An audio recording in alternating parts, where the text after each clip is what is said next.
I'm not streaming gaming. I'm going to instead do something completely different.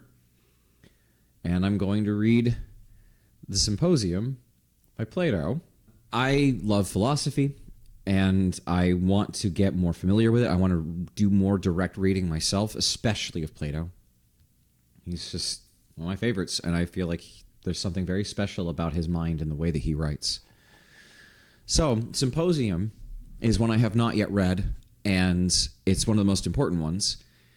In my opinion, it's one of the most interesting because it deals with love and the different types of love that are out there. So, I'm just going to read it. To point something out, though, this is the translation by David Horan, who is this Irish fellow who has blown my mind.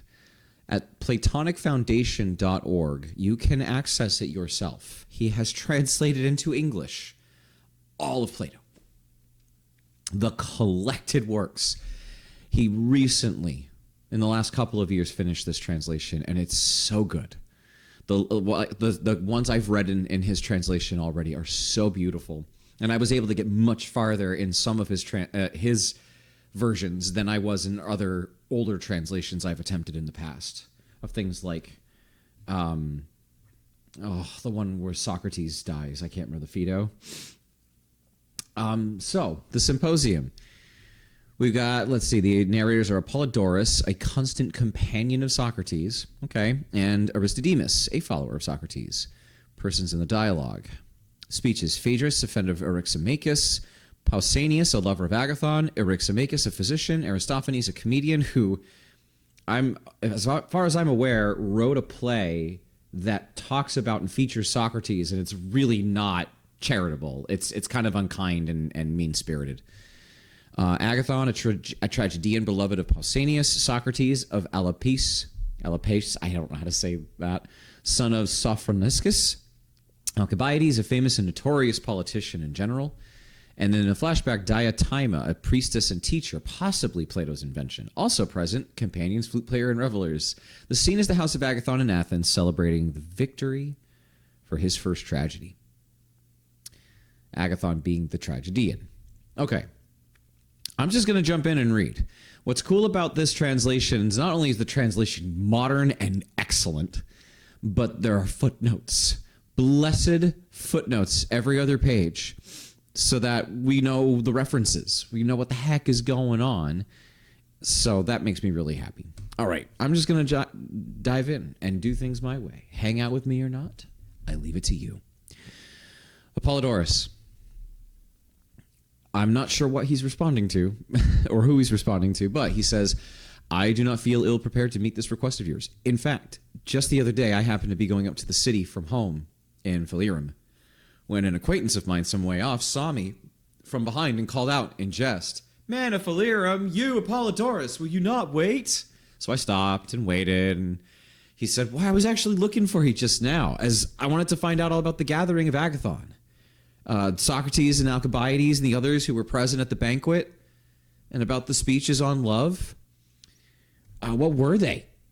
For someone who heard about it from Phoenix, the son of Philip, recounted it to me, and he said that you also knew the story. However, he himself could not come up with anything in detail. So you should tell me the story. For it's only right that you report the words of your friend. But first tell me, he said, were you yourself present at this gathering or not? Now, really quick, let's jump down here. Agathon was a tragic poet from Athens. Oh, my goodness. None of his work survives. He's a major character in Aristophanes' Thesmophoriazusae. Oh, my goodness. And Alcibiades was a prominent and controversial Athenian statesman, orator, and general. He was a close associate of Socrates, and two dialogues that bear his name have been attributed to Plato. Interesting. So I replied to him, whoever reported this quite evidently reported nothing detailed if you imagine that the gathering you're asking about was so recent that I could have been present. That is what I thought, said he. Well, how could you, Glaucon? I asked. Glaucon was one of Plato's brothers. I like how he just referred to him as an acquaintance of mine up here, and then the footnote, like, by the way, he's one of his brothers. One of Plato's brothers. He's a major interlocutor in the Republic. Do you not know that it's many years since Agathon lived in Athens? It's not yet 3 years since I began associating with Socrates and made it my business on a daily basis to know what he says and does.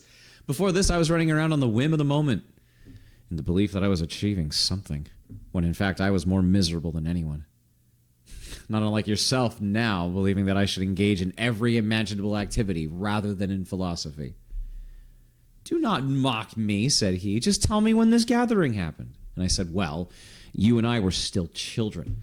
It was when Agathon was victorious with his very first tragedy. On the day after, he himself and his chorus conducted the sacrifice for the victory festivities. So apparently it was quite some time ago, said he. Well, then who told you the story? Was it Socrates himself? Not at all. By Zeus, I replied.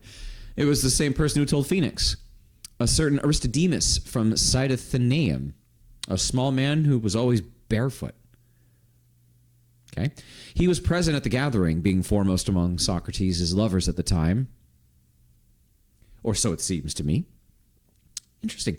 In any case, I did eventually ask Socrates about some aspects of what I had heard from this fellow, and he confirmed for me what I had been told.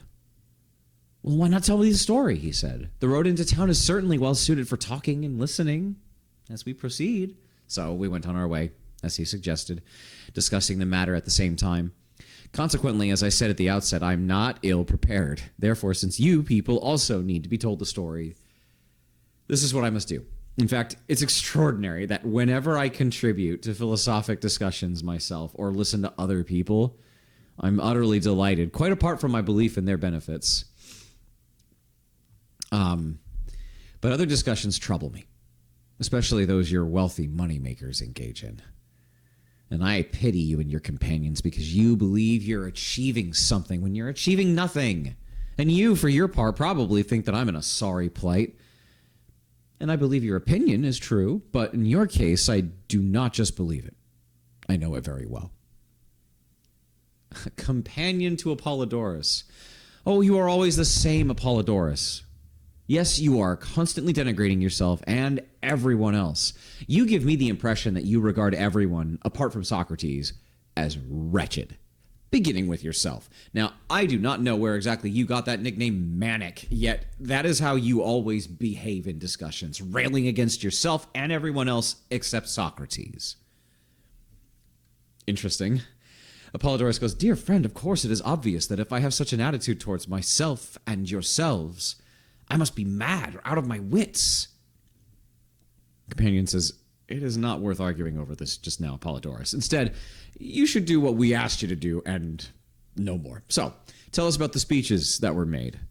Apollodorus says, Well, they went somewhat as follows. But no, it's better that I try to tell you the story from the beginning in the same way that he told it. Aristodemus was a follower of Socrates. He's also mentioned in Xenophon's Memorabilia and in a fragment from Aristophanes' Comedy Banqueters. Apollodorus was a follower of Socrates. He's the main narrator in this one. He's mentioned in Plato's Apology and Phaedo as having been present at Socrates' defense speech and at his execution. Okay. Aristodemus said that he met Socrates, who had bathed and was wearing sandals, two rare activities for the man. I'm sorry. That just cracks me up. Plato's just like, I'm not going to pretend otherwise, man. We all know his reputation. So, and he asked where he was going in such fine array. Socrates said, to supper at Agathon's house. In fact, I avoided the victory celebrations yesterday for fear of a crowd. But I agreed to make an appearance today. That's why I've adorned myself, so that beauty may go alongside beauty. What about you, he asked. How willing are you to come to supper uninvited? Aristodemus told me that he said, I will do whatever you tell me to do. Then follow me, said Socrates, and we will spoil the proverb by changing it. Good men go of their own accord to the banquets of good men. That is, the name Agathon means good man. The original proverb was, good men go uninvited to an inferior man's feast. And that's the reference. Eupolis fragment 289. Wow. That's so cool. Indeed, Homer runs the risk not only of corrupting this proverb, but of showing contempt for it when he presents Agamemnon as a good man unsurpassed in warfare, and Menelaus as a faint-hearted spearman in the Iliad. Yet when Agamemnon is conducting a sacrifice and celebrating, he has Menelaus arrive uninvited to the feast, a lesser man going to the feast of his superior. Also the Iliad, obviously. Aristodemus told me that when he heard this, he said, perhaps I too am running a risk here, Socrates. Not the one you mentioned, but the one depicted by Homer. I am an ordinary fellow going uninvited to the feast of a wise man. So if you're bringing me with you, you need to decide what excuse you will offer, because I shall not confirm that I'm there uninvited. I will say it is your behest. It's like, look, man, if they question me, I'm just going to say I'm with you, dude. You're going to have to come up with your own excuse. I'm not going to fall for you.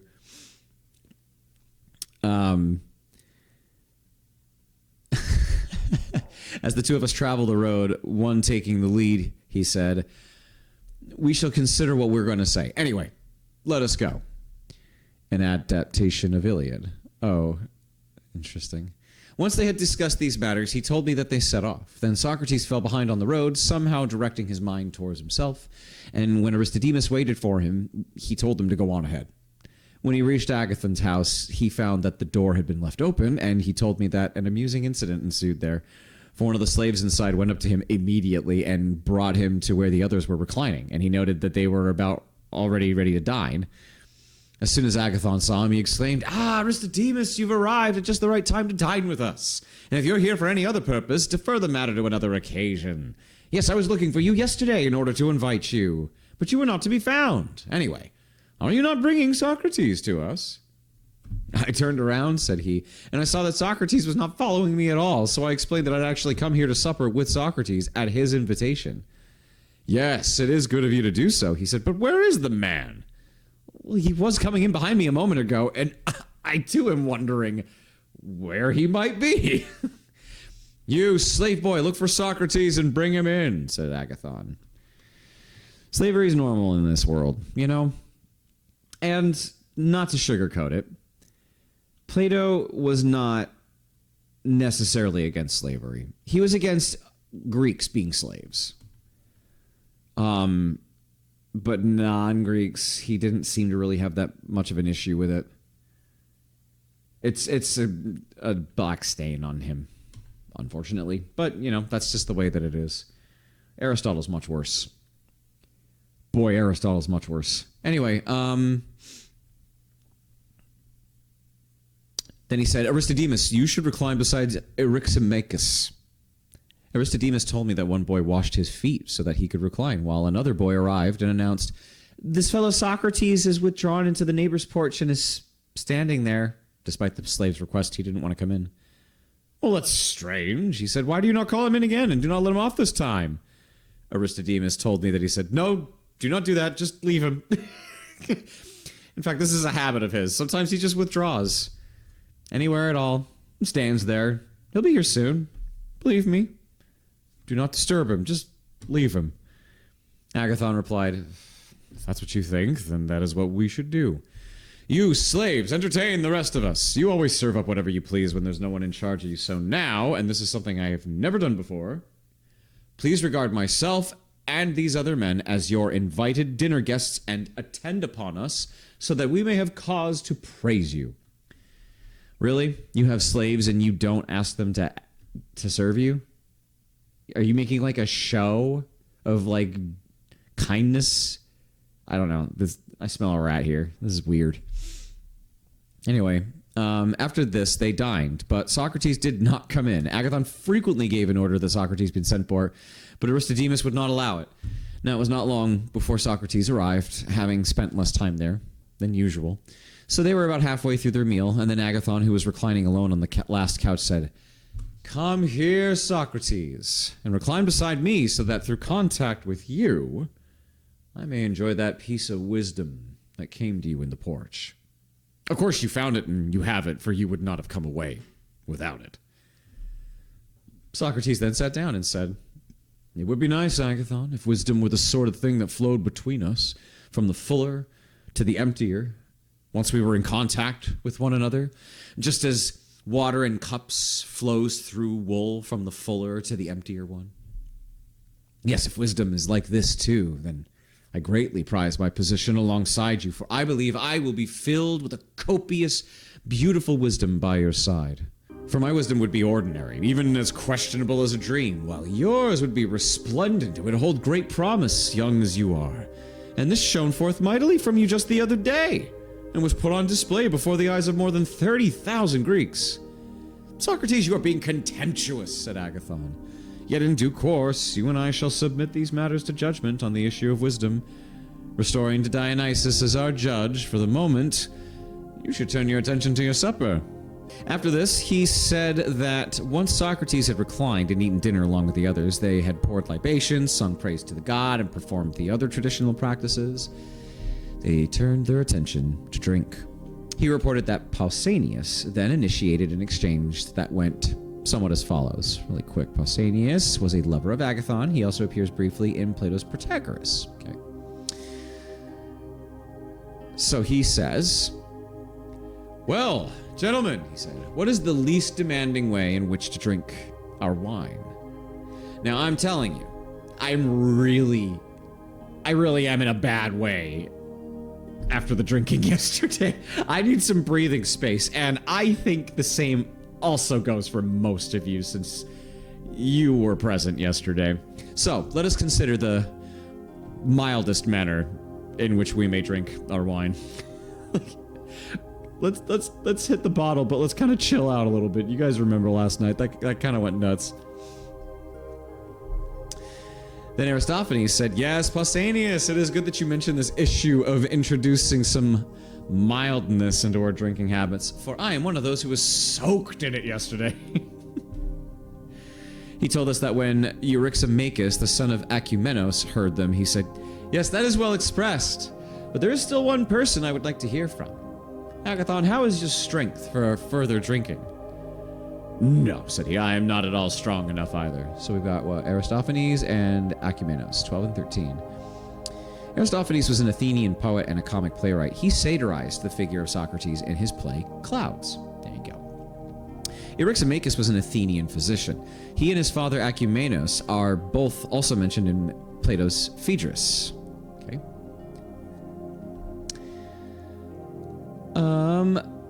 It seems like a godsend for us, said Euryximachus. For myself, and for Aristodemus, Phaedrus, and these people, if the rest of you, who are well able to drink, have now given it up, since we are never up to it. And I will leave Socrates out of the reckoning, for he is able for either approach. So he will be satisfied regardless of what we do. Therefore, since I believe that none of the company is eager to drink a lot of wine, it may be less irksome if I tell you the truth about what drunkenness is actually like. One thing has become obvious to me from my practice of medicine. Being drunk is bad for people. And I myself, given the choice, would have no desire to drink to excess. Nor would I advise anyone else to do so, especially if they have a hangover from the previous day. Phaedrus of Myrrhinus interrupted and said, yes, indeed. For my part, I am well used to taking your advice, especially when you speak on medical matters. And the rest of the company would now be well advised to do the same. Well, once they'd heard this, they all agreed not to have a drunken party on this occasion, but to drink just for pleasure. Apparently that's different for them. So who does this say Phaedrus is? Phaedrus was an aristocratic Athenian from the Deme of Myrrhinus. I don't know what Deme or Myrrhinus is. He's vividly depicted as the main interlocutor in Plato's Phaedrus, named for him. Okay? Since this has been decided, said Eurymachus, and each person is to drink only as much as he wishes, and there's to be no compulsion, I propose, in addition, that we allow the flute girl who's just come in to take her leave and perform for herself. Or, if she prefers, for the women of the house. We, for our part, should base today's gathering upon speeches. And if you want, I'm willing to propose the sort of speeches we should make. They all said they wanted this. and they demanded that he make the proposal. Well, said Eryximachus, the source of the proposal is, as Euripides Melanippe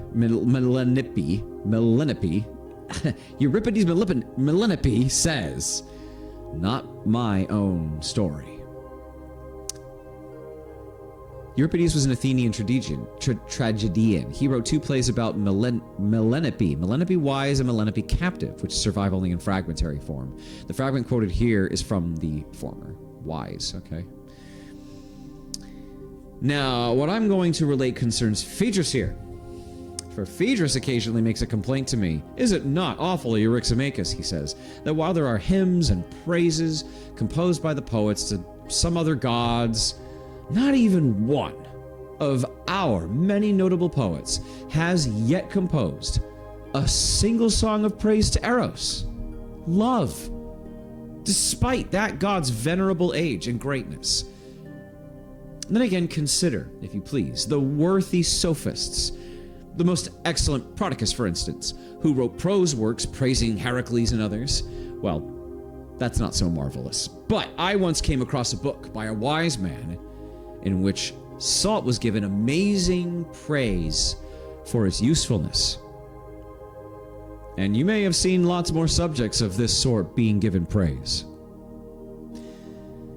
You know,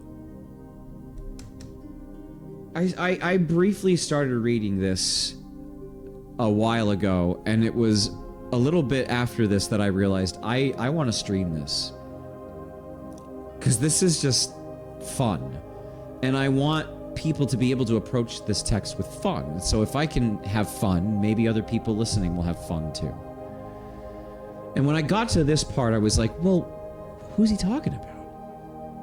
A wise man? A book about a wise man in which salt was given amazing praise for its usefulness. And that makes me think of the Bible.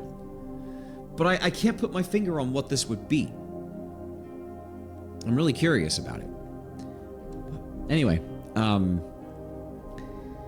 this great god has been neglected to such an extent that to this very day, no man has ventured to praise him worthily. I think we're talking about Eros. And yet they turn this sort of thing into a major issue. So I think that Phaedrus is making good points here. Therefore, I wish to make a contribution of my own and to gratify Phaedrus at the same time. What's more, it seems to me appropriate at present that this company honor the gods. So if you should share this view, we could occupy ourselves quite adequately with speeches. I think that each of us should deliver a speech in praise of Eros, love, the most beautiful one he can make, proceeding from the right, beginning first with Phaedrus, since he's reclining in the first position, and he is also at the same time the father of the proposition. I think there's supposed to be a closing quote here. Oh well. No one will cast a vote against you, Eryximachus, said Socrates, nor indeed could I conceivably deny your request. I who declare that I know nothing other than matters of love. Nor could Agathon and Pausanias, nor could Aristophanes, whose entire occupation is concerned with Dionysus and Aphrodite, nor could anyone else whom I see here. However, we who are reclining in last place are at a disadvantage.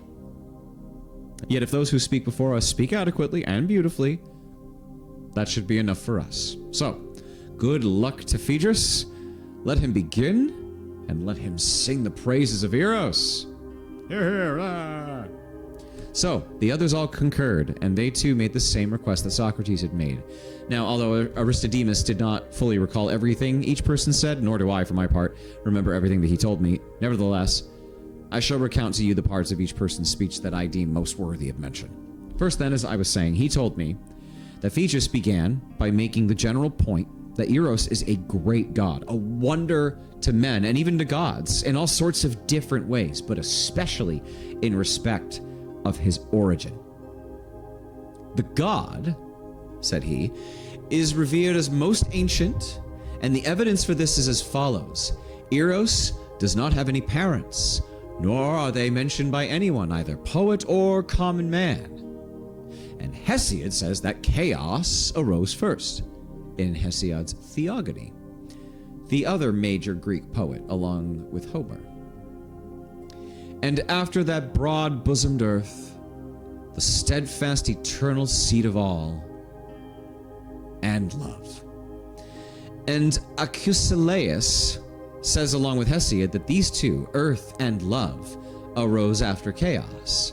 Parmenides too describes his origin. The first of all the gods he devised was love. So that's 17 and 18. Acusilaus was an early compiler of genealogies. Oh, interesting. Yeah, Parmenides was a philosopher before Socrates. And there's actually one of Plato's dialogues named after Parmenides and starring Parmenides as an old man speaking to Socrates as a young man. And Socrates, presents his theory of forms very boldly. And then Parmenides just pokes holes in it. And then he also pokes holes in the whole concept of the one from Pythagoreanism that he doesn't agree with. And most of the rest of the dialogue of Parmenides is this ridiculous, in-depth, exercise of describing what the one is or isn't or could not be or would have to be or cannot be, and it just goes into ridiculous detail. I don't know how someone's supposed to keep everything in mind the whole time, everything that's being said. It doesn't seem possible. And that's one of those dialogues that I don't know that I'll ever be able to read all the way through. I don't know how he managed to go through it and translate it, but he did. David Horan, man, you are... Oh, bless your soul. All right, thus it is accepted by numerous authorities that love is most ancient. And being most ancient, he's responsible for the greatest benefits we receive. Indeed, I cannot say that there is any greater benefit from one's youth upwards than a worthy lover, or, for a lover, than a worthy favorite.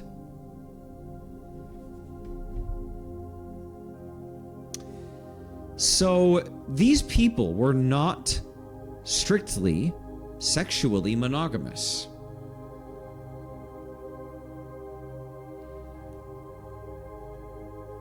Just so that you're aware of this. This is very casually put in here.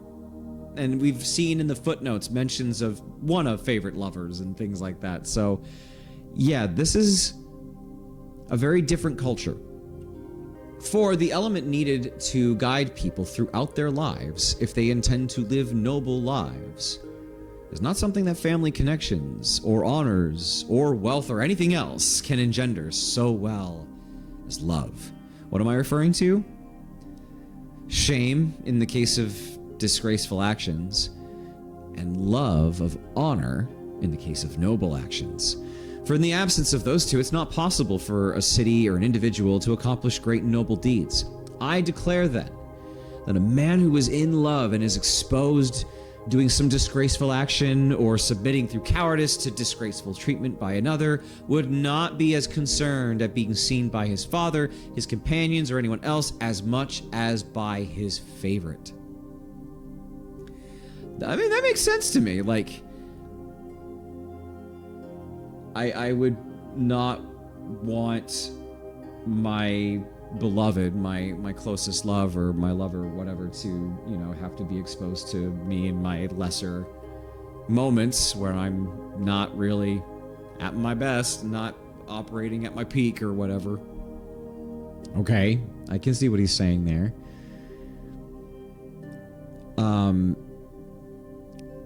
The same applies to the beloved. We observe that if he is ever detected in some shameful act, he's especially ashamed before his lovers.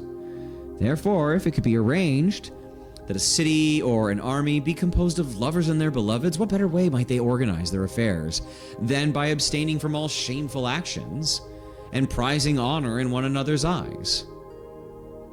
And if such people were to fight alongside one another, even a few of them might, to coin a phrase, conquer the whole human race. For a man in love who was breaking rank or throwing away his weapons would of course much rather be seen by anyone else at all than by his beloved. Instead of that, he would choose to die many times. So what he's saying is, we want our beloved to only see us at our best. That's what he's getting at, I think. And that, if you have lovers that aren't inspiring you to be your best and making you want to be your best, are they the lovers for you? Are they really what you want in a lover? You sure about that? Probably not.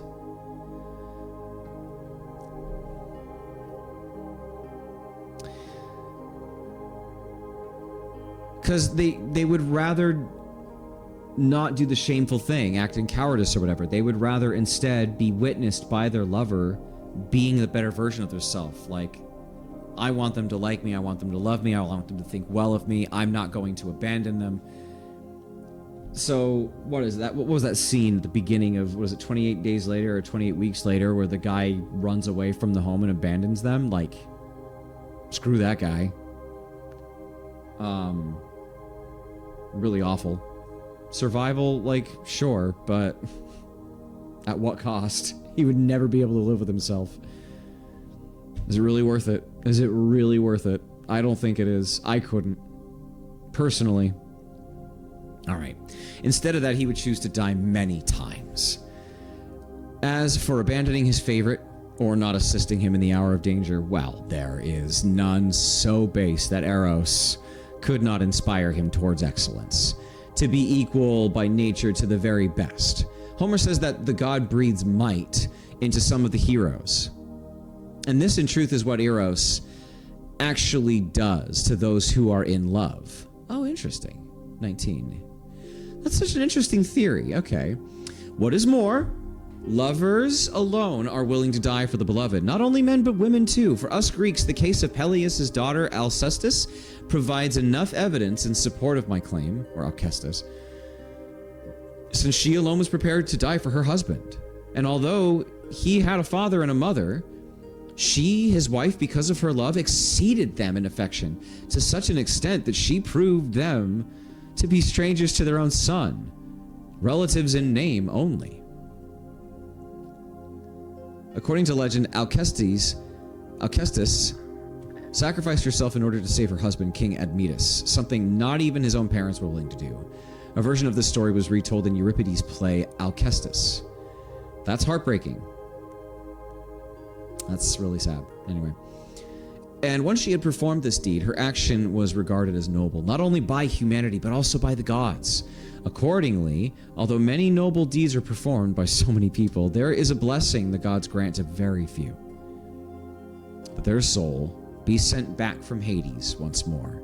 But they did send her soul back. So delighted were they with her action. So they let her come back from Hades. That's so cool.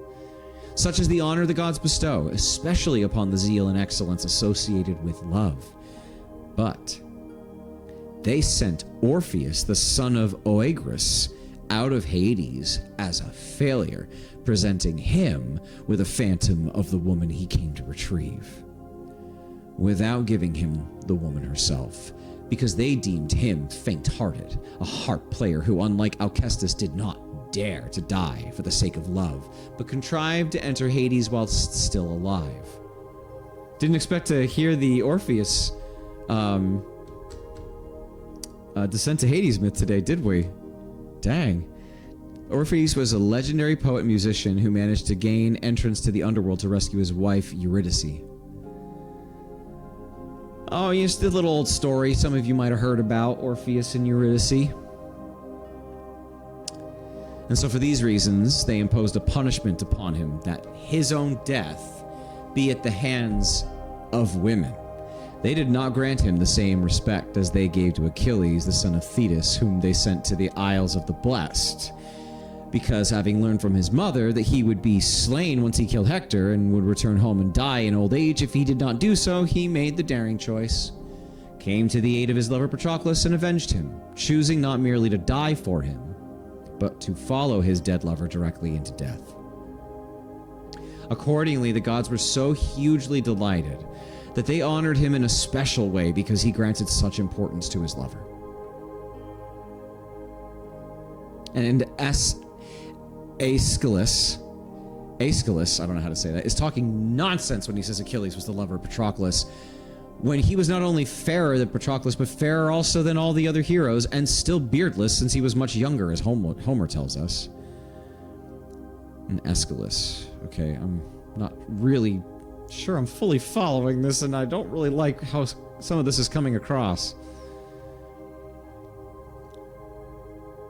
Achilles was the lover of Patroclus. Oh, it's like directional when they put it this way. So it's like, no. Achilles wasn't the lover of Patroclus. Patroclus was the lover of Achilles. Is that what that's trying to say? That seems to indicate a very directional thing in that way of phrasing it. That's so interesting. Anyway.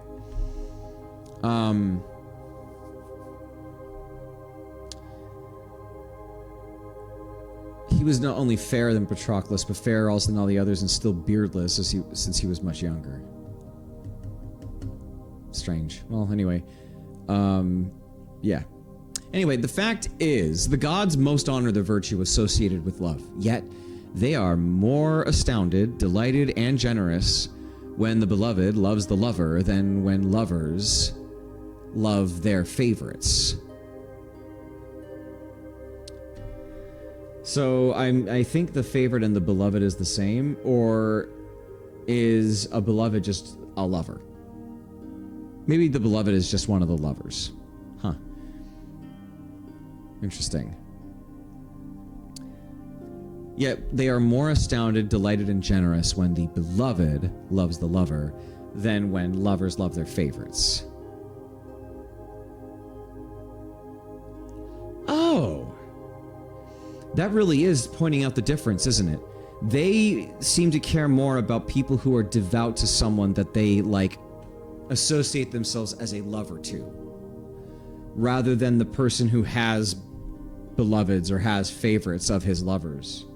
To be like, oh, you're my favorite, you're all my lovers. This seems like almost like a possessive ownership kind of a thing. And this reminds me of something Dan McClellan talks about when he goes into specifically Sodom and Gomorrah. He talks about the actual sin being about their hospitality and not about homosexuality, because their concept of male and male or female and female sexual relations was different than our conception of sexuality today. And back then they were really more focused on whether you are in the receptive or insertive role. Okay? That's what this makes me think of. And I wonder where that really shakes out in all of this. Wee. Anyway, for a lover is more divine than a favorite. In fact, he's inspired. That's why they honored Achilles more than Alcestis and sent him to the Isles of the Blessed. So I declare that love is the most ancient and revered of the gods and supreme when it comes to the human acquisition of excellence and blessedness in life and after death. He told me that this was the sort of speech Phaedrus delivered, and that after Phaedrus, there were a number of others that he did not much remember. Leaving them aside, he recounted Pausanias' speech. So we just skipped some people. Pausanias said, Phaedrus, I do not think our proposal to sing the praises of love purely and simply has been presented in a proper manner. Indeed, if there were only one Eros, all would be well, but it so happens that there's not just one. Since there is not only one Eros, it is better to declare at the outset which sort of love we should praise. Now, I shall try to put this right. Firstly, by stating which love we should praise, and then by delivering the praise in a manner worthy of the god. Indeed, we all know that there is no Aphrodite without love. Therefore, if she were one, love would be one. But since there are two Aphrodites, there must be two loves. How could there not be two goddesses? One, the daughter of Uranus, is presumably the elder. She has no mother, and we give her the name Heavenly, while the other is younger, born of Zeus and Dione, and we call her Common. So, it is also necessary that the love who works with the latter be called Common, while the other love be called Heavenly, and it's right to do so. I didn't know any of this. This is news to me. Thank you, Pausanias. Dione, I don't know how to say this name. Now, although it is necessary to praise all the gods, I should also attempt to explain what has been allotted to each of these loves. For the following principle applies to every action. Its performance, in its own right, is neither noble nor disgraceful. For example, what we are doing now, whether we drink, sing, or converse, I mean, not one of these is noble in itself. No, they turn out like that in action according to how the action is performed. When performed nobly and rightly, it becomes good. And when not performed rightly, it becomes disgraceful. This also applies to loving and to love. Not all love is noble and worthy of paeans of praise, only that which exhorts us to love in a noble manner. This is good. This is really good, because this is going to like touch some people in an uncomfortable place when they read this, because they'll think of their lustful desires and associate that with lovemaking, blah, blah, blah. And we'll realize, oh, maybe when that whole realm is applied in a not noble, worthy way, it becomes disgraceful. Whew. This is good. Now, the eros belonging to the common Aphrodite is truly common. He behaves in whatever manner occurs to him, and he is the love that the ordinary people experience. I guess this is all of us ordinary people, right? And such people in the first place love women no less than boys. Okay, I have a feeling people might mean menfolk.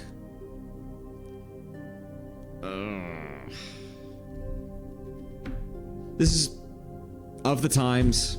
Unfortunate as it is, this is of the times. Secondly, they love the bodies of those whom they love, rather than their souls.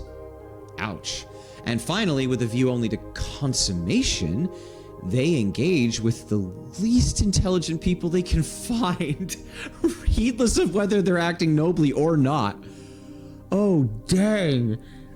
Pausanias is harshing on people. Holy cow. Consequently, they do whatever occurs to them to do, regardless of whether it's good or not. For he comes from the goddess who's much the younger of the two. And by birth, she partakes of the female as well as the male. But the love belonging to the heavenly goddess firstly partakes not of the female, but of the male only. And so this love is the love of boys. What in the world is he talking about? This is some stuff that I'm not familiar with. I don't know if he's just like stating things that he believes, or this is stuff that's like accepted in their zeitgeist at the time. I don't know. Secondly, it's older with no trace of wantonness. Hence, those who are inspired with this love are inclined towards the male, admiring the one who's naturally stronger and possesses more intelligence.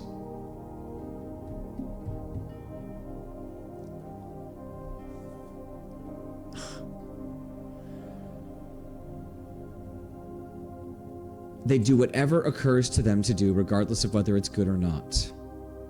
For he comes from the goddess who is much the younger of the two, and by birth she partakes of the female as well as the male. So the common versions of these gods, I guess, are thought of as like kind of more base, less mature, less developed, more, I don't know. I'm not sure what else to say about it. So strange. I like this in some way because it's trying to say like, look, this is what I'm going to define as, this is just like the plebeians. This is the people who are not very deep. They're not very thoughtful. They're not very embodied. They're not very developed. They're not super mature. They're just like really impulsive. They're, you know, kind of hedonistic, whatever. They do whatever they want. But the heavenly versions of these. So interesting. This is claiming the love belonging to the heavenly goddess partakes not of the female but of the male only. So this love is the love of boys. That almost sounds to me like what Pausanias is claiming is that the heavenly eros, the heavenly love, is only for males.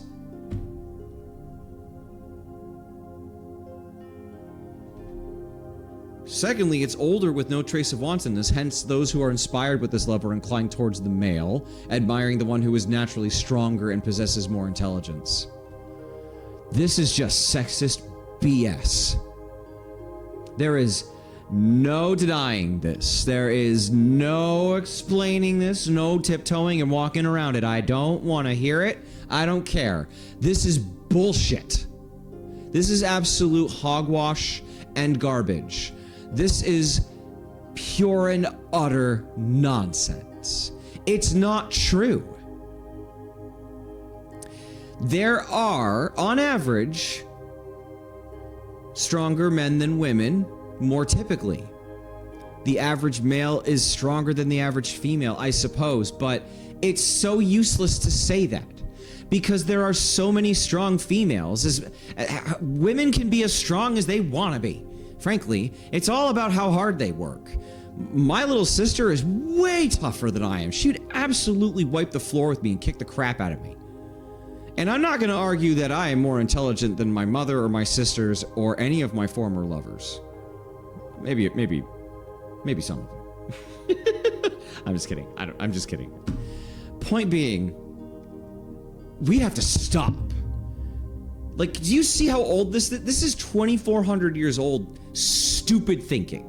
This is stupid thinking. It's just not right. If in their view, women were always weaker and less intelligent, maybe it's because women weren't allowed to exercise and work out and be strong and get educated and be apparently intelligent. Gee, maybe that has something to do with it. These people are just so stupid. And I'm not blaming Plato for this. Plato is recording, in my opinion, what people say. Plato actually was not sexist. Again, he, in The Republican, was like, women can do pretty much anything men can do. Like, maybe they're slightly less, but not enough for it to be worthwhile. Which was like his way of trying to like appease the absolute bit, like, I don't know.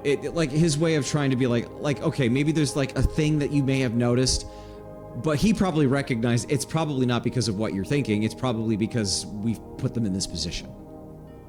Right? Anyway, I'm really angry about that. That sucks. Pausanias sucks. Indeed, one may recognize those who are impelled to boy-loving itself in a pure manner by this kind of love. For they do not love young boys, but only those who have begun to acquire intelligence, approaching the stage when the beard begins to grow. Okay.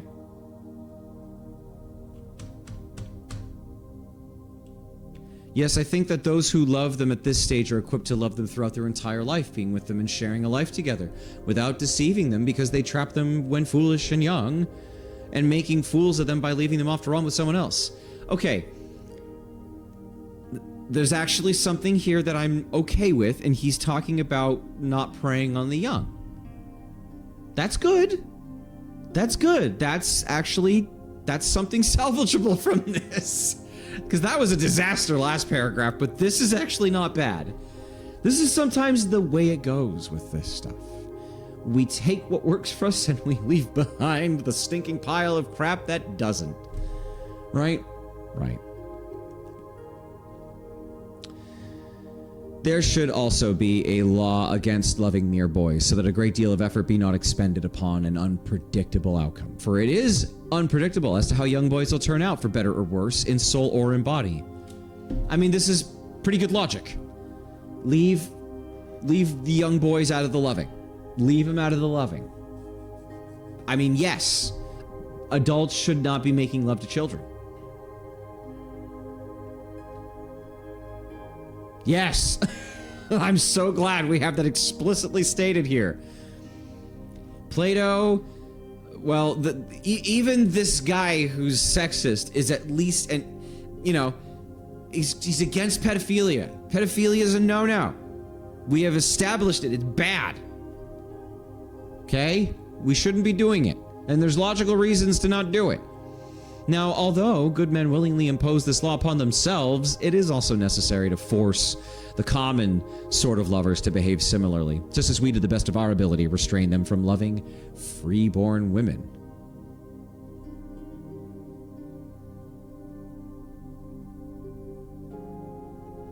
from loving freeborn women.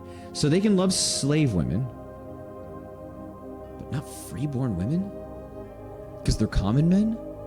These are the people who have given rise to the criticism whereby some dare to suggest that it is shameful to gratify lovers. But they say this when they look at these lovers and behold their inappropriate, unjust behavior, since it would of course not be right to censure any action performed in a respectable and lawful manner. Furthermore, in other cities, the law relating to love is easy to understand because it has been simply defined. And yet here and in Sparta, it's complicated. Now in Elis and Boeotia, and wherever people are not clever speakers, it's been simply decreed that the gratification of lovers is good, and no one, old or young, would suggest that it's a disgrace. This, I presume, is to save them the trouble of trying to persuade the young people when they are such inadequate speakers. He's basically just dunking on their ability to do rhetoric. It's like, they're dumb and they can't talk good. They can't convince people. They're not good at arguing with people, so... On the other hand, in Ionia and lots of other places where they live under non-Greek rule, the gratification of lovers is regarded as shameful. That's really scary to think about, honestly. It kind of sounds Victorian. It kind of sounds Victorian. It kind of sounds Puritan.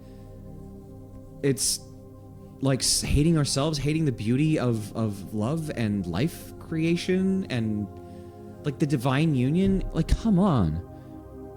Intimacy is a good thing, guys. Making your lovers and your partners feel good is a good thing. These are good things. We don't need to get lost in this the flesh is evil crap. That doesn't serve us. It really doesn't serve us, okay? No, we can leave that behind. That some people got that wrong, or they got it right because they were in a situation where living within their flesh and having to experience their flesh in all of its sensual experience in the life that they were living would have been so torturous as to not be worth it. For them, it was better to actually try to disconnect themselves, dissociate or something. Probably. That's my thinking. Anyway, whatever. For among the non-Greeks, this, along with philosophy and love of gymnastics, is shameful. So, enjoying lovemaking, philosophy, and gymnastics, loving gymnastics, is shameful because the cities are under a tyrannical rule. Well, a dumb tyrannical rule. For I suppose it is not to the advantage of the rulers that enlarged views be engendered among the citizenry, nor strong friendships and associations either. And this is exactly what all these activities, especially love, are inclined to bring about. Our own local tyrants learned this by experience, for Aristogaeton's love and Harmodius's friendship, which became steadfast, brought an end to the tyrant's regime. This is history. I know this. 23. Harmodius and Aristogaeton were two lovers who became known as the Tyrannicides for having killed Hipparchus, the brother of the Athenian tyrant Hippias, for which they were executed. Although they did not directly bring down the tyranny, it fell 3 years later, paving the way for Athenian democracy.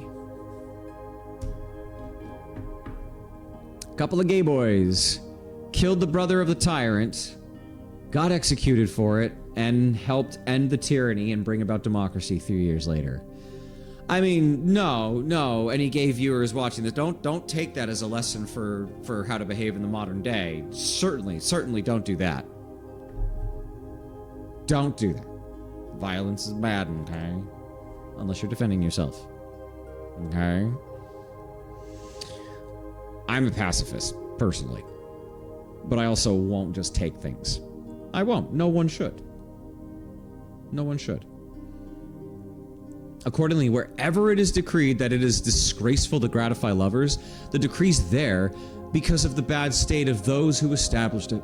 Avarice on the part of the rulers, and cowardice on the part of the citizenry. And wherever it is simplistically designated as noble, that's due to indolence in the souls of those who make the decree. I agree with Pausanias here.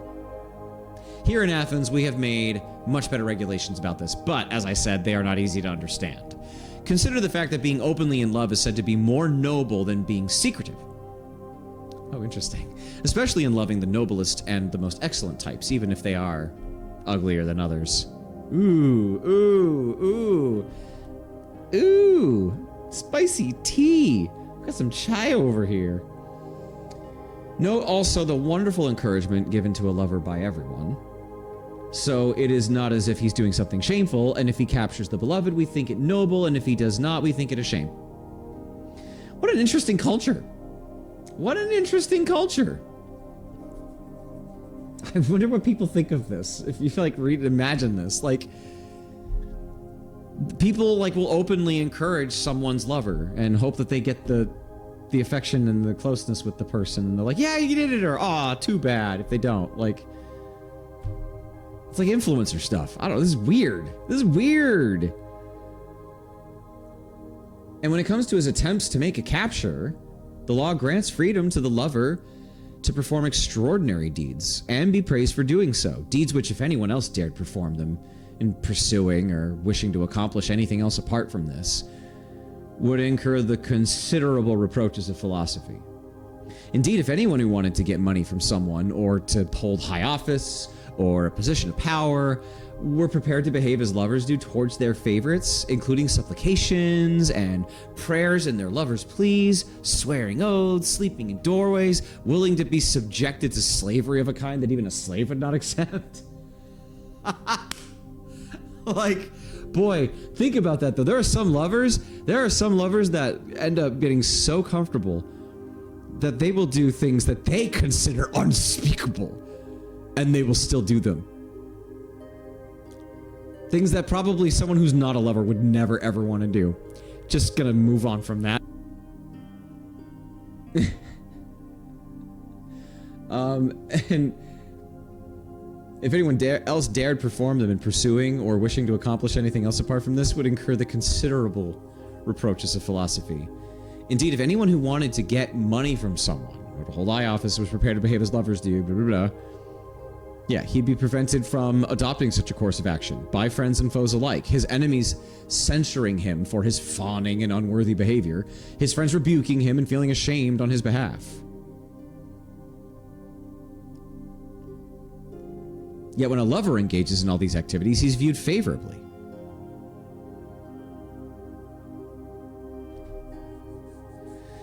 So if someone who wants to get money from someone or hold high office acts as lovers do, that's bad, and we want to make them feel bad. But when a lover engages in these activities toward their lover, this is in the realm of love, he's viewed favorably, and the law allows him to proceed without censure, as if he were engaged in some utterly noble exploit. But the most bizarre aspect is that even when he swears an oath and breaks the terms of that oath, he's forgiven by the gods. For as the multitude declares, an oath of passion is no oath. An oath of passion is no oath. I love you and will be faithful to you is no oath, unless it's made unpassionately. Okay, I think I see what he's trying to say, and I can kind of see what he's saying. Sometimes we act or speak from a place of passion, of emotion, rather than being particularly careful and thoughtful. That's true. That's true. Accordingly, both gods and men have granted total freedom to the lover, as the laws here proclaim. And on this basis, someone might presume that in this city, both loving and being friendly to lovers is regarded as entirely noble. But when people see fathers appointing tutors over beloved boys, forbidding them from conversing with their lovers and passing these instructions on to the tutors, when they see the boy's peers or his companions criticizing him for such behavior, and his elders doing nothing to hinder the critics or reproach them for impropriety, anyone who sees this might well conclude once again that such behavior is considered utterly disgraceful in this city. But I think the situation is as follows. As I said at the outset, it's not a simple matter. The behavior, just by itself, is neither noble nor disgraceful. Rather, if it's conducted nobly, it is noble. It is acted nobly. Sorry, I just did Pirates of Penzance with my theater company, and my wonderful friend Ducky, who was Mabel, was so delightful in that role. The best you could have imagined. They were so funny, and I really liked the way they acted nobly. You know, he just cracked me up every night. And then the cops are going, he has acted nobly. Such a great show. The behavior just by itself is neither noble nor disgraceful. Rather, if it is conducted nobly, it's noble. If it's conducted disgracefully, it's disgraceful. Now, by disgracefully, I mean that he gratifies a degenerate person and does so in a degenerate manner. By nobly, I mean that he gratifies a worthy person in a noble manner. And that common lover is degenerate. He loves the body rather than the soul. And indeed, he's not constant, since the object of his love is not constant either. For as soon as the bloom of the body, the very object of his love, fades, he takes wings and departs, dishonoring his many words and promises, while he who loves the character of a worthy person remains for life, since he melts into unity with the constant. This is beautiful, actually, in a way. He was so gross earlier toward women, but this is actually beautiful. So frustrating, isn't it? 24 from the Iliad. He takes wings and departs. Interesting. Now, our law wishes to test these two lovers well and truly, to gratify the one and avoid the other. So that is why it encourages lovers to pursue and favorites to flee, presiding over a contest to test exactly to which of the two types the lovers belong and to which of the two types the loved ones belong. Lovers and loved ones.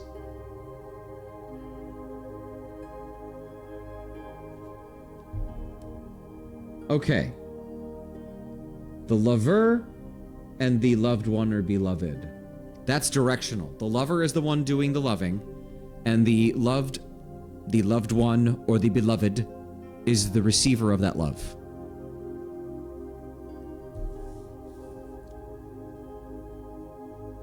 So that is why it encourages lovers to pursue and favorites to flee, presiding over a contest to test exactly to which of the two types the lovers belong and to which the two types the loved ones belong.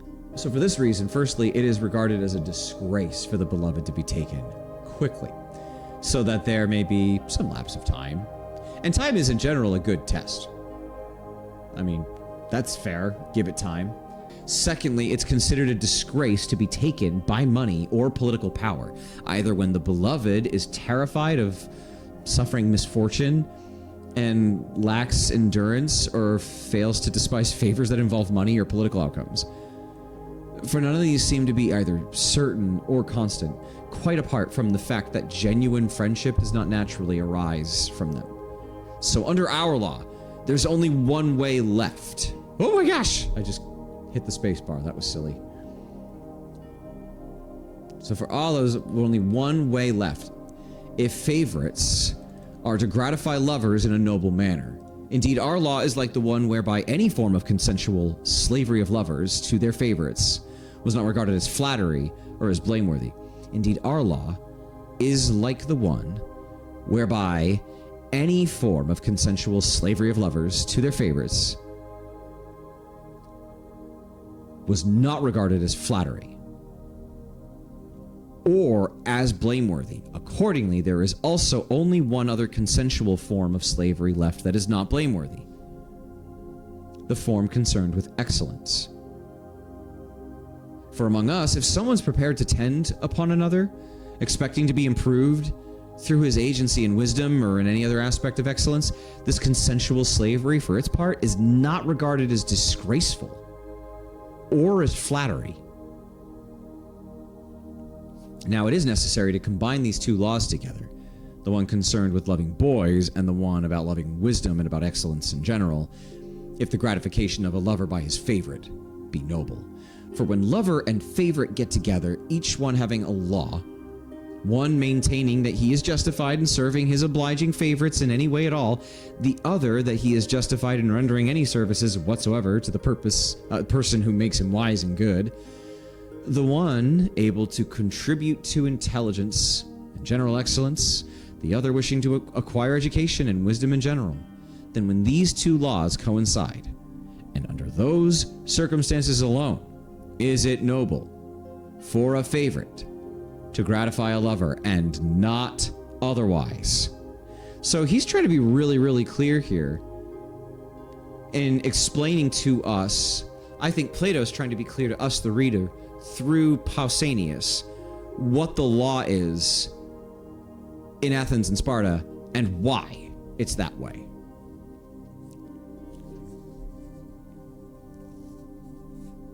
So they're each following laws. In this situation, it's no disgrace even to be deceived. But in all other situations, this gratification brings shame on a person, whether he's deceived or not. For if someone who gratified a lover for the sake of his wealth, on the assumption that he was rich, were deceived and obtained no money because the lover turned out to be poor, this would be disgraceful nonetheless. For a person of this sort seems to show us something about himself, that he would render any service whatsoever to anyone at all for the sake of money, and this is not noble. Oh, okay, so this is just hating on male sex work now. Okay, I see how it is. I mean, that's what it seems to be coming across as. Interesting. But that whole... you know what this makes me think of, too? Like, this the consensual slavery of lovers? Oh, this makes me think of BDSM. This makes me think of dominance and submission. Consensual with safe words. Whoa! That's mind-blowing. I wonder if anyone else has noticed this before. That's so interesting. Huh. Now, by that same argument, if someone who gratified a lover on the assumption that he was good and that he himself was going to be improved by the friendship of the lover, now if we were to be deceived because the fellow turned out to be bad and not possessed of excellence, the deception would be noble nevertheless, for that person in turn also seems to have revealed something about himself, that he would be eager to do anything for anyone for the sake of excellence and becoming a better person. And this, by contrast, is the most noble motivation of all. So if he was trying to be more noble and then the person turns out to not actually be an excellent, noble person, we're still not going to blame the person who thought their beloved was worthy, right? We're going to say you're still trying to be the best person that you're trying to be. We can tell that's your motive, your intent, you know. Thus, any gratification of any kind for the sake of excellence is noble. This is the love belonging to the heavenly goddess, the higher version of Aphrodite, and the therefore higher version of Eros. It too is heavenly and of great value to the city and the citizenry, compelling the lover himself and the beloved to pay much attention to excellence. But all the others belong to the other goddess, the common one. There it is, Phaedrus. This is what I can contribute extempore on the subject of love. Pausanias paused. Yes, the sophists have taught me to use these balanced phrases. That was quite the entry by Pausanias, aside from some gross, dumb sexism. It was mostly pretty dang good and interesting. Then Aristodemus told me that Aristophanes was due to speak next, but it so happened, due to overeating, or for some other reason, he had an attack of hiccups and was unable to speak. I freaking love Plato so much. Why did he have to have this detail in here? He didn't. This is so funny. But he did say to Eryximachus, the physician who was reclining on the next couch along from him, Eryximachus, it is only right that you put a stop to my hiccup or speak in my place while I stop it myself.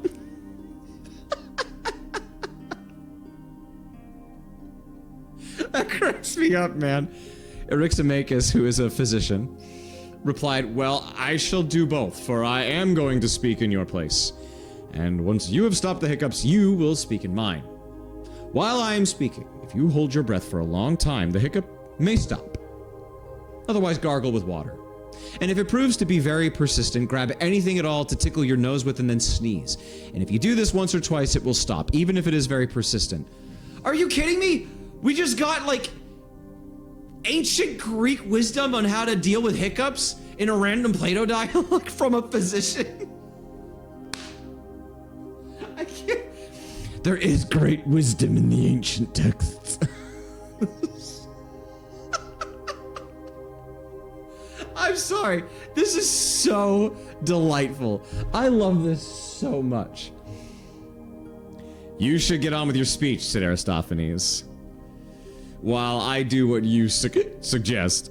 Eryximachus said, well, Pausanias began the speech nicely, but did not finish it properly, so it seems that I am the one who must attempt to give it an ending. Indeed, I think he has distinguished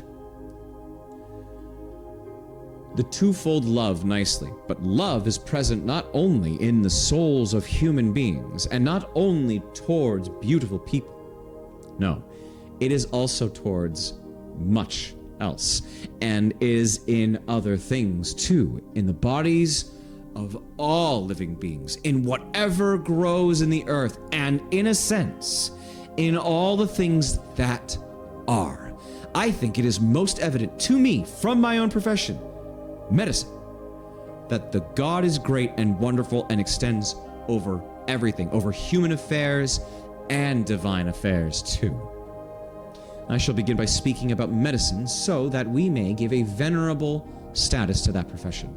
For the nature of bodies involves this twofold love, since it is accepted that the health and disease of the body are different and dissimilar, yet what is dissimilar desires and loves dissimilar.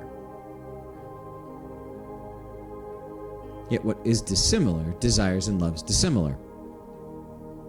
Strange. So the love present in a healthy body is one thing, that present in a sick body is another. And what Pausanias said a moment ago, that it is noble to gratify good people and a disgrace to gratify those who lack restraint, also applies in the case of our bodies themselves. It is noble to gratify what is good and healthy in each body, and we should do so. And the word medically skilled is associated with this process, whereas it is a disgrace to gratify the bad and the diseased, and these should be shown no favor if someone is to exercise this skill. For medical skill may be summed up as the knowledge of the loving disposition of the body towards being filled or emptied.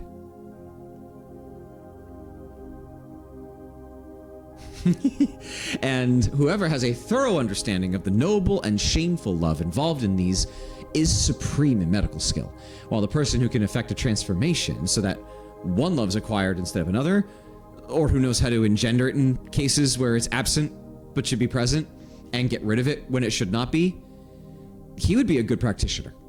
For what's required is the ability to turn the most hostile elements that are in the body into friends that love one another. And the most hostile elements are the complete opposites. Cold to heat, bitter to sweet, dry to moist, and everything of that sort. Once he knew how to engender love and unanimity in these, our progenitor Asclepius, I know that name from having read the Corpus Hermeticum, instituted this profession of ours according to the poets here, whom I believe. Once he knew how to engender love and unanimity, in these our progenitor Asclepius instituted this profession of ours, according to the poets here, whom I believe. Now I maintain that all medical skill is regulated through this god, and the same goes for gymnastics and agriculture, and it's obvious to anyone who pays it the slightest attention that the same principle applies to music, as Heraclitus perhaps wished to explain, although his words did not express it very well. Hey, Plato, be gentle. For he says that the one, when diverging from itself, converges like the harmony of a bow and a lyre. Heraclitus of Ephesus, sometimes referred to as the Obscure, was a philosopher known for such gnomic utterances. The one quoted here is found elsewhere in a slightly modified version. Interesting. For he says that the one, when diverging from itself, converges like the harmony of a bow and a lyre. But it is highly irrational to state that a harmony diverges, or comes from whatever is still diverging. No, what he probably meant to say was that the harmony arose from the previously divergent high and low notes when they later came into agreement under the influence of musical skill. For there would not, I presume, be harmony from high and low notes that are still diverging, since harmony is concord. And concord is an agreement, unless it's dissonance, which is beautiful. Maybe, I don't know. And it is impossible that there be agreement from whatever's diverging, as long as they're diverging. Yet it is impossible, by contrast, to harmonize what's diverging and not in agreement. Just as rhythm, too, arises from fast and slow, which were previously divergent and later came to agreement.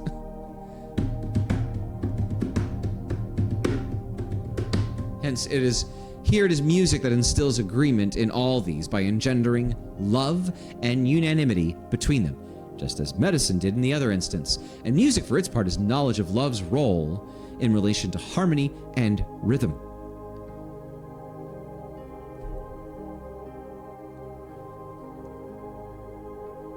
That is one of my favorite takes on music I have ever heard in my life. If I had heard that as a kid who was falling in love with music and was starting to write songs, oh, that would have filled my soul. Isn't that beautiful? Let's see.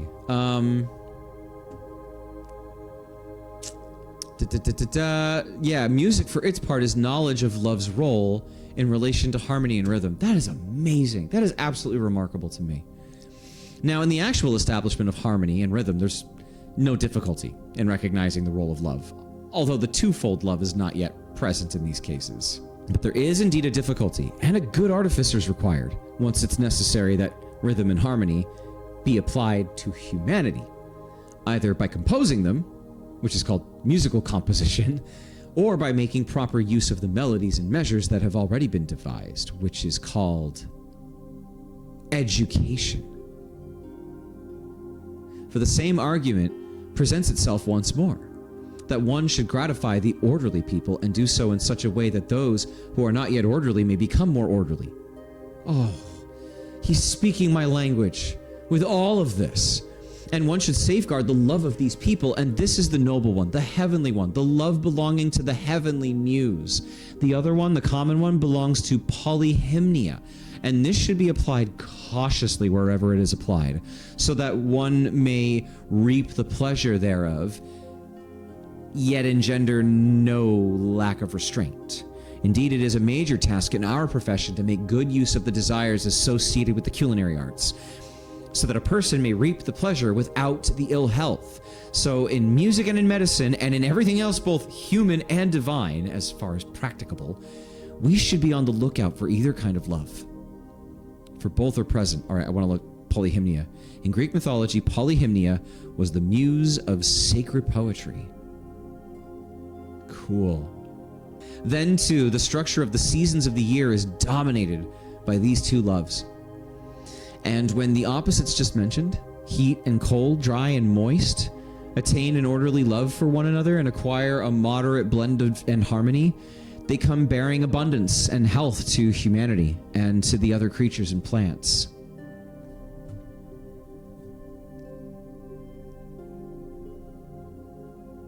And they do no wrong. But whenever the wanton love dominates the seasons of the year, he wreaks much destruction and much wrong, for plagues are inclined to arise under such conditions, and a variety of other diseases too among both animals and plants, and indeed frost, hail, and mildew also arise from the mutual excesses and disorders of such love-based interactions as these, knowledge of which, associated with the motions of the stars and seasons of the year, is called astronomy.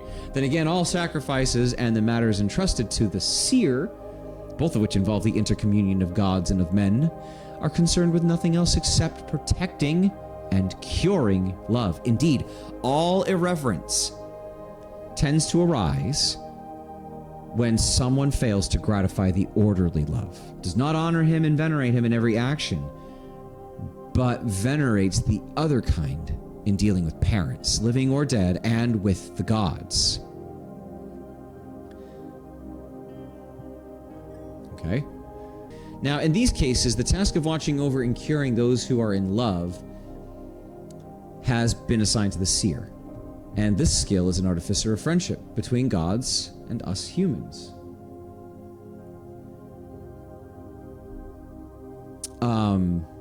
Because it knows which loving relationships of humanity incline us towards obedience and reverence.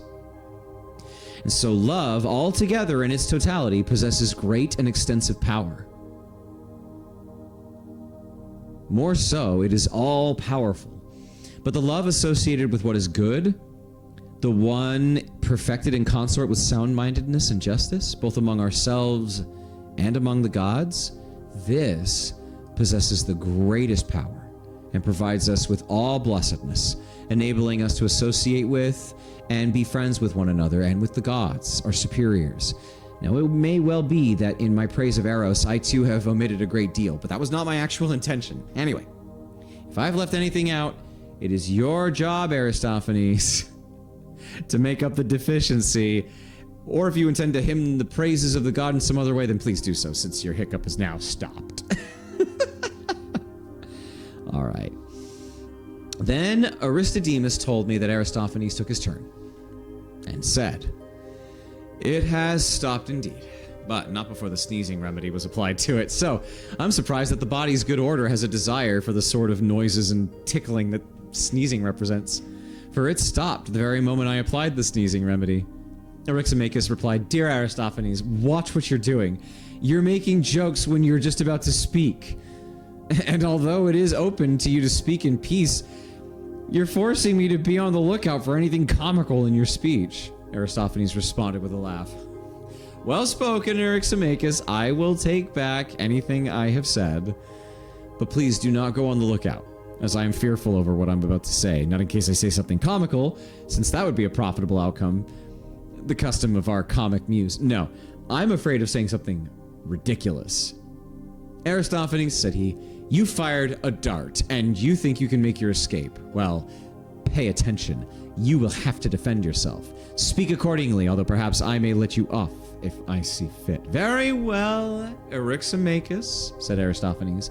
"I do intend to speak in a somewhat different manner from yourself and Pausanias, for people seem to be entirely unaware of the power of love." "The power of love. Don't take money, don't take fame, don't need no credit card to ride this train." All right. Since if they were aware of this, they would provide huge temples and altars for him and perform enormous sacrifices, unlike what happens nowadays, where none of this occurs in the case of love, though he deserves it most of all. Indeed, among the gods, he is the best friend to humanity, being the protector of humans and healer of those ills whose cure would constitute an enormous blessing for the human race. So I shall endeavor to explain his power to you, and you may then be the teachers to everyone else. First, you should learn the nature of humanity and what has happened to that. For in times past, our nature was not the same as it is now, but otherwise. What is he saying? For in the first place, there were 3 kinds of human beings, and not 2 as nowadays, male and female. No, there was also a third kind, a combination of both genders, but that's disappeared and only its name remains. For at the time, man-woman was a single form and a single name, combining both male and female, but it does not exist today. Even though the name persists as a term of reproach. Secondly, the shape of each human being as a whole was round, with its back and sides forming a circle, each having 4 hands, the same number of legs as hands, and 2 identical faces situated on its opposite sides, 4 ears, 2 sets of genitalia, and you may deduce all the other details from what I've said. It also went about upright, as we do today, moving in either direction as it wished, and when it decided to embark upon a high-speed run, it pushed off with its 8 limbs and moved with a rapid circular motion, just like acrobats who set their legs upright and travel around by tumbling with a circular motion. What are we reading right now? This is bonkers. This is some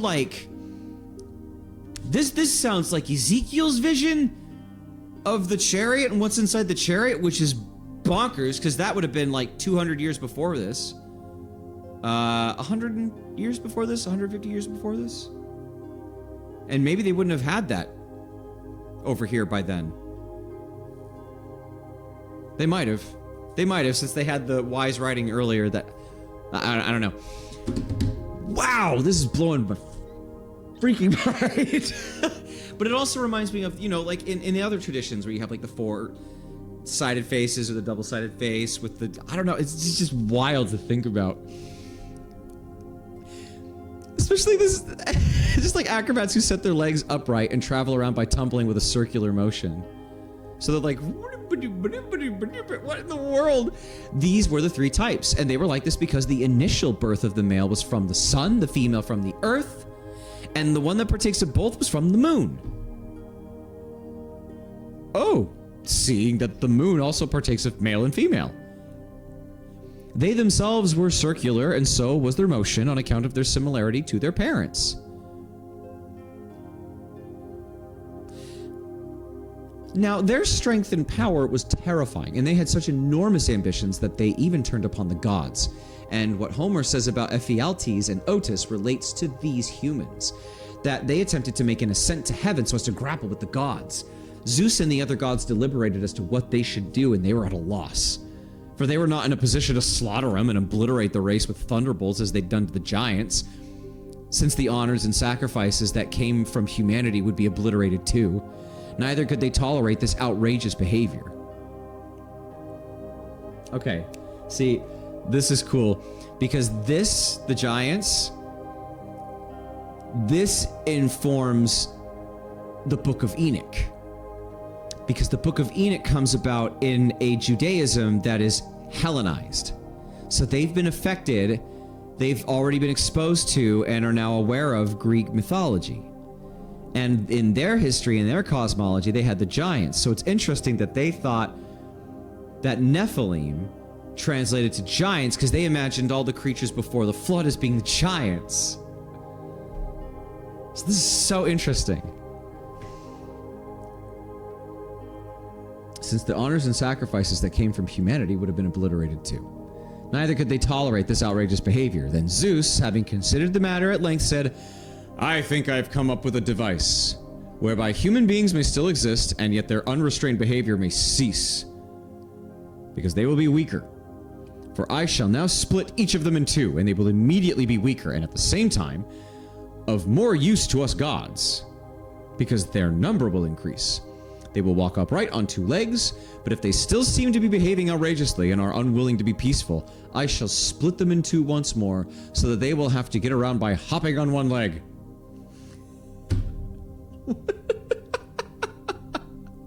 This is so interesting and fun to read. This is so fun to read. This is 2,400 years old, you guys. This is so awesome. My gosh. Once he had said all this, Zeus split the humans in two, in the same way that people cut swarb apples when they are going to preserve them, or cut eggs with hairs. What? What's a swarb apple, and who cuts eggs with hairs? Why not just use a string or a thread? Sure. That works. Wow. All right. He instructed Apollo to turn the face and the half-neck around towards the cut so that the person, on seeing their own cut, would be more orderly. He also directed him to heal everything else. He turned the face around, drew the skin together from all sides over what is now called the stomach, as though he were tying a purse, and he tied up the single opening in the middle of the stomach to make what they called a navel. This is so cute. He also smoothed out the many other wrinkles and articulated the chest using an instrument like the one that leather workers use when smoothing out the wrinkles in the leather with a last. A few wrinkles were left around the stomach itself and around the navel as a reminder of that ancient affliction.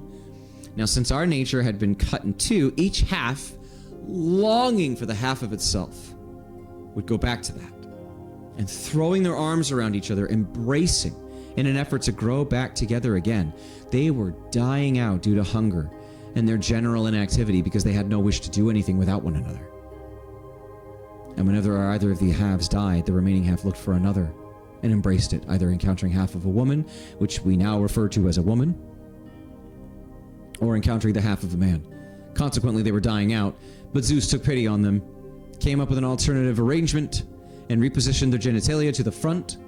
For until then, these were on the original outside, and they used to procreate and bear children not upon one another, but upon the earth like the cicadas.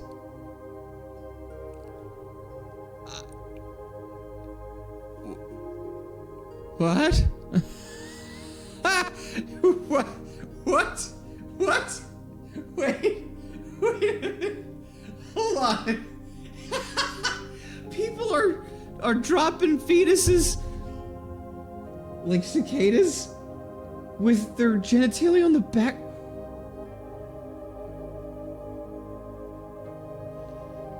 I would be so fascinated to see this animated out. Oh, that would be so weird, but I really want to see like what people come up with, because that's just wild to me. So he relocated their parts to the front in this way, and thereby brought about generation in one another by the male in the female. This ensured that if male were to meet female in this embrace, there would be procreation, and their race would continue. And at the same time, if male were to meet male, at least there would be satisfaction from their intercourse. Their search would cease, and they could return to their activities and get on with the rest of their lives. So love of one another is inherent in humanity from those past ages, reconstituting our ancient nature, endeavoring to make one out of two and cure the defect in the nature of humanity. I like that it phrased it like that. I like that it calls our separation as men and women the defect in the nature of humanity. It's just so interesting. So interesting. Therefore, each of us is a counterpart of a human being, since we've been cut in half and are like flatfish, two produced from one, each constantly searching for the particular counterpart of itself. Now, those men who are a section cut from the combined type, the one that was then called a man-woman, they are lovers of women. And most adulterers have arisen from this type. So also have any women who love men, and those who are adulteresses. Any women who are a section cut from the female type do not pay much heed to men, but are more inclined toward women. Female companions have risen from this type. Those who are sections cut from the male type pursue males. And while they are still boys, they love men and delight in lying with and being embraced by men, since they are slices of the male. These indeed are the very best of boys and youths, since they are by nature extremely manly. And although some people refer to them as shameless, this is a lie, for they do not behave as they do out of shamelessness. No, it is out of daring, courage, and manliness that they cleave to those who are like themselves. There is ample proof of this. In fact, on reaching maturity, it is only this sort who prove themselves as men when it comes to civic affairs. Once they reach manhood, they are lovers of boys, and they do not by nature have an interest in marriage and begetting children, although they are forced into this by convention. Yet they are content to live with one another without marrying. Such a person indeed becomes, in every respect, a lover of boys, or a boy who is affectionate to his lover, constantly cleaving to his own kind. Okay. Now, whenever the lover of boys or of anyone else encounters the very person who is the half of themselves, they are wonderfully overcome by friendship, affinity, and love, and are scarcely willing to be parted from one another, even for a short time. These are the ones who continue with one another throughout their lives. Although they would be unable to say what they want from one another for themselves, no one would presume that intercourse is the reason each takes such great eager delight in being with the other. No, the soul of each evidently wants something else which it is unable to express. Yet it does have a sense of what it wants, but words fail. And if Hephaestus were to stand over them, tools in hand, when they were lying together and were to ask humans, what is it that you want for yourselves from one another? And if they were at a loss and he were to ask again, well, is this what you desire? To be together with one another as much as possible so that you do not leave one another day or night? For if that is what you long for, I am prepared to fuse you into one and weld you together so that you may become one rather than two. And being one, you could both live in communion for the duration of your life. And when you die, even there in Hades, you could be one rather than two, having shared a common death. So, take a look and decide whether you desire this, and we'd be content if you got it. Having heard all this, we know that there was no one who would turn down the offer. Nor indeed would anyone want anything else. Each would literally believe they had heard a description of what they had desired all along. To come together and merge with the beloved, and from two become one. So this is the explanation. It is because our original nature was as I described it, and we were whole. And the name of the desire and pursuit of the whole is love. Before that, I say we were one, but we have now been scattered abroad by the god on account of our behavior, just as the Arcadians were dispersed by the Spartans. 28. Hephaestus was the god of blacksmiths, metalworkers, carpenters, and other craftspeople. He performed all the blacksmithing for the other gods in Olympus. And that's from the Odyssey. Arcadia was home to the city of Mantinea, which opposed Sparta. As retribution, the city had its population divided, according to Xenophon and the Hellenica. Some scholars regard this reference as an anachronism because this event did not take place until 385, long after the dramatic date of this dialogue. Plato made a goof. Or doesn't care. Or did it on purpose. So there is a fear that if we are not well behaved towards the gods, we may be sliced in two once more and go about like figures in profile on gravestones, sculpted in relief, sawn through along the line of our noses, mere half dice. That is why every man should encourage piety in relation to the gods in all matters, so that we may avoid that outcome and attain the other, with love as our leader and commander. Let no one act in opposition to love. Acting in opposition means being hated by the gods. For having befriended the god and being reconciled to him, we shall find and meet up with the favorites that are our own, which is a rare achievement nowadays. Now, Eryximachus should not interject here, treating my speech as a comedy on the assumption that I'm referring to Pausanias and Agathon. Perhaps these men do, in fact, belong to this category and are both male by nature, but what I'm saying applies to everyone, both to men and to women, that our human race may attain blessedness, provided we bring love to completion. We each find the beloved that is our own and go back to our original nature. So if this is the best arrangement, it must follow that these days, the arrangement that comes closest to this is the best. Yeah? This involves meeting a favorite who is naturally congenial to oneself. And the god who's responsible for this deserves our hymns of praise, and that god is Eros, who is at present our greatest benefactor, leading us to our own, and providing us hereafter with great hope that once we show due reverence to the gods, he will bring us back to our original nature, heal us, and make us happy and blessed. So, Eryximachus, he said, this is my speech about love, quite different from yours. Now remember what I asked of you. Please do not turn it into a comedy, so that we may also hear what each of the remaining speakers will say. The two remaining speakers, in fact, since only Agathon and Socrates remain. I'm told that Eryximachus said, well, I will grant your wish, since in my view your speech was most agreeably delivered. And if I was not a party to the fact that Socrates and Agathon are formidable when it comes to love, I'd be quite afraid that they might be struck for words because of the extent and variety of what's been said already. But now I am confident, after all. Then Socrates said, Eryximachus, you have contributed admirably to the competition. But if you were in my position, or more to the point, the position I will probably be in once Agathon's delivered a nice speech, you'd be even more afraid, and every bit as frightened as I am now. You want to put a spell on me, Socrates, said Agathon, so that I will be in turmoil, thinking that the audience has a strong expectation that I'm going to speak well. I would be a very forgetful man, Agathon, said Socrates, if I were to believe that you would be in turmoil over a handful of people like us. When I saw your confidence and self-assuredness as you ascended the stage with your actors, looked that vast audience straight in the eye, all set to present your own words to them without any concerns whatsoever. What is this, Socrates? Said Agathon. Surely you do not believe that I am so obsessed with the theater as to be unaware that to a man of sense, a few intelligent people give more cause for fear than a crowd of stupid ones? Wow, that's what he thought of his audience. Okay. Agathon, said he, I would certainly not be doing the right thing by you if I were to presume any lack of refinement on your part. Rather, I know full well that if you were to meet some people whom you regarded as wise, you would have more respect for them than all the rest.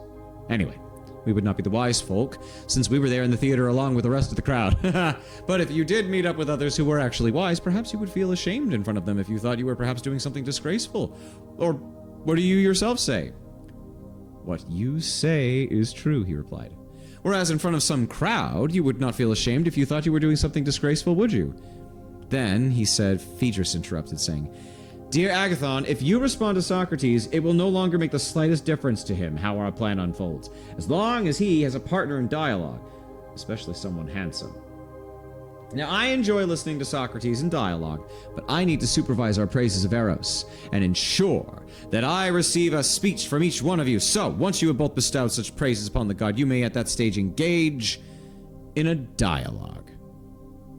Well said, Phaedrus, retorted Agathon. Indeed, there is no reason why I should not speak, since there will be lots of opportunities for a dialogue with Socrates afterwards. Now, I first propose to explain the manner in which I need to speak, and then to deliver my speech. For all the previous speakers, in my opinion, have not sung the praises of the god, but have congratulated humanity on the benefits for which the god is responsible in their case. But no one has stated what sort of god he is, who has bestowed these benefits. Now, there is a single correct approach to any praise of anything. One should describe what the subject is like in the light of the sort of outcome he produces. Accordingly, it is right that we also praise love, firstly for his characteristics, and then for his benefactions. So, although all of the gods are blessed, love, if such an utterance is allowed and will incur no retribution, is the most blessed of them all, being the most beautiful and the best. He is the most beautiful because he has the following characteristics. First, he is the youngest of the gods, Phaedrus, and he himself provides strong evidence for this by fleeing from and evading old age, fast as it obviously is. Anyway, it comes to us faster than we would like. Love naturally hates this and does not go anywhere near it. He constantly keeps company with the young, and he himself is young. Indeed, the old saying captures it well, that like is always drawn to like.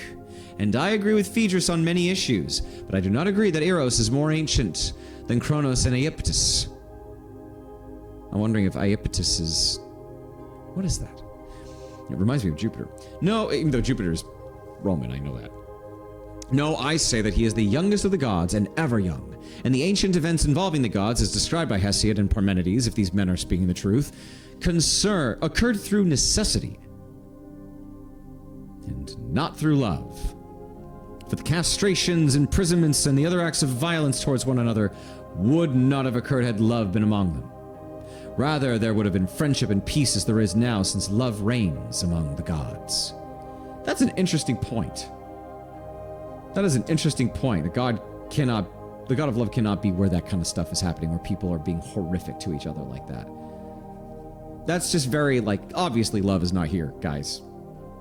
This is not love. So, this is the absence of it. And is the right thing to say. So, he is young, and as well as being young, he is delicate. Yet he stands in need of a poet, the like of Homer, to portray his delicacy as a god. For Homer declares that Ate is a god, and delicate too, or that her feet are delicate anyway, when he says, Yet delicate are her feet, for on the ground she speeds not, only on the heads of men. Ate is the personification of delusion. Oh, interesting. Delusion speeds not, only on the heads of men. Now, I think he uses a nice piece of evidence to demonstrate her delicacy. The fact that she doesn't walk on what is hard, but upon what is soft. So, I shall have recourse to the same proof that love is delicate. For he walks not upon the earth, or upon our skulls, which are not particularly soft, but he walks and dwells in the softest things of all. Indeed, he makes his home in the characters and the souls of gods and humans. And what's more, not just in any random souls. No, if he encounters any soul possessing a hard character, he departs. And if it has a soft character, he dwells there. He's just straight up calling love soft and saying love only dwells in softness.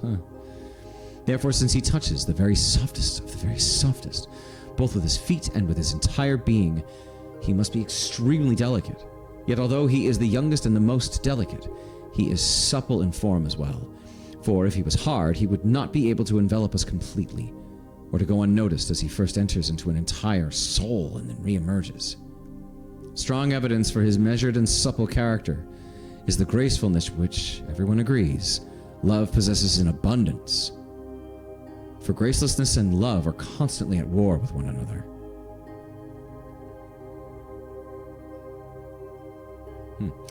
His beauty of complexion indicates that this god dwells among blossoms, for love does not settle in a body or soul or anything whatsoever that does not blossom or is faded, but he does settle and abide in a place of pretty flowers and sweet scent. Now, that is enough about the beauty of the god, although there is a great deal left to say, but we need to follow this with an account of his excellence. His greatest excellence is that he neither does injustice to God or man, nor suffers injustice at the hands of God or man. For if he experiences anything, he does not experience violence. Violence has no contact with love. I agree. Nor does he enact it either, for everyone serves love willingly in everything, and whatever is willingly agreed by willing participants is just as the laws, sovereign of the city, declare. A common adage which Aristotle in the Rhetoric attributes to the sophist and rhetorician Alcidamas.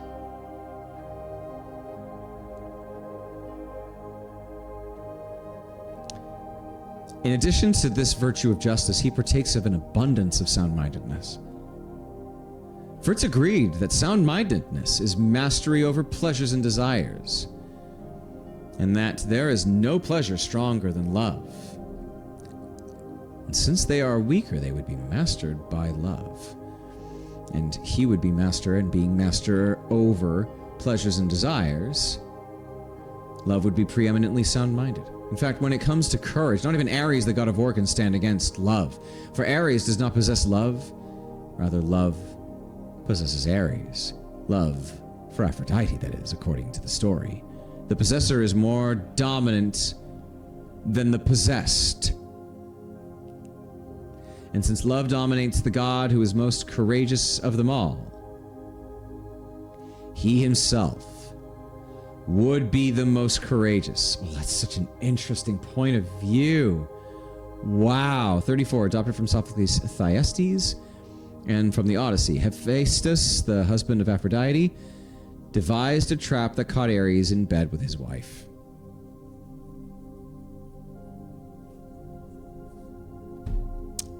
Oh boy.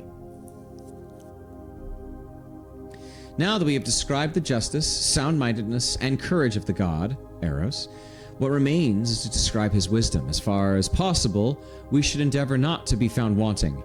Firstly, so that I, for my part, may exalt my own profession, just as Eryximachus has exalted his. I say that the god is a poet, so wise that he can make a poet of someone else. In any case, whoever is touched by love becomes a poet, even if he had previously been devoid of the muse. Euripides.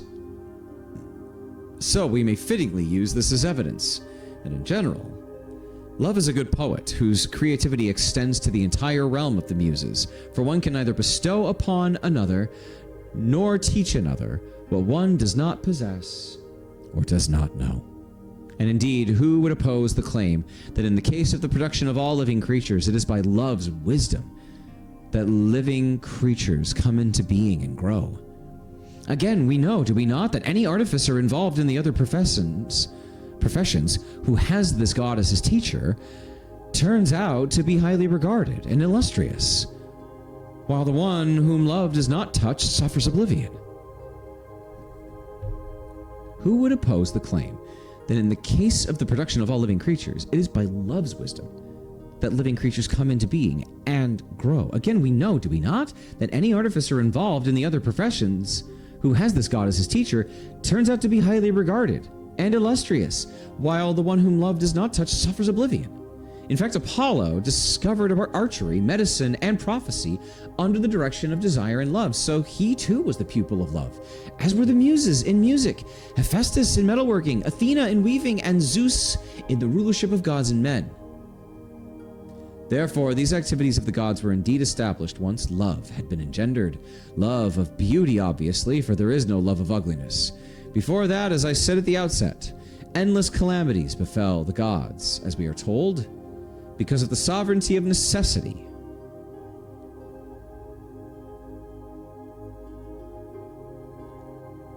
But since this god was born, all that is good among gods and men has arisen from their love of beauty. Accordingly, Phaedrus, in my view, love himself is the first, unsurpassed in beauty and goodness, and he is therefore responsible for other qualities of this sort and others. I am moved to say something in verse, declaring that he is the one who brings peace to humanity, stillness and calm to the sea, rest to the winds, and sleep in the midst of grief. The author of these lines is unknown. It is possible that Agathon himself composed them. He it is who purges us of hostility and fills us with friendship, who makes us come together at gatherings of various kinds, who acts as our leader at festivals, at ceremonies, and at sacrifices, bringing gentleness, banishing crudity, bestowing goodwill, withholding ill will, gracious and gentle, to the wise a vision, to the gods a marvel, envied by those with no portion of him, prized by those who have a fair share, father of luxury, splendor, ornament, graces, desire and longing, careful of the good, neglectful of the bad, helmsman, defender, ally, and savior supreme, in travail and fear, in yearning and in discourse, the adornment of all of the gods and of humanity, the best and most illustrious leader whom every man should follow, singing beautiful hymns of praise, sharing in the song he sings, and as he enchants the thought of every god and man. That is my speech, Phaedrus, he said, partly playful, yet serious in due measure. To the best of my ability, I lay it before the god. You know, I think I know what he's saying. I generally can sense when I'm in like a gathering event and the people who are throwing the event, people who are coming to the event, are passionate about it, especially when both groups have people in it who are passionate about it. Something about the passion of the people who are present becomes alive. It gives a life to the whole meeting. And this combination of people, this combination of consciousnesses becomes something more. And I like to try to hone in, to tune in on that supra-consciousness, this greater than the sum of its parts consciousness that represents this group of people. And I find love is there when people who are passionate about what's happening, or about the people who are there, or about the subject matter, or the history, or whatever is going on, that comes out as love. Love of something humane. You know? There was a lot there that I liked, actually. But yeah. Welcome to my philosophy series. This is the Reading Plato segment, and I'm going to be reading through as many of these as I feel like on the Platonic Foundation website, because David Horan is amazing.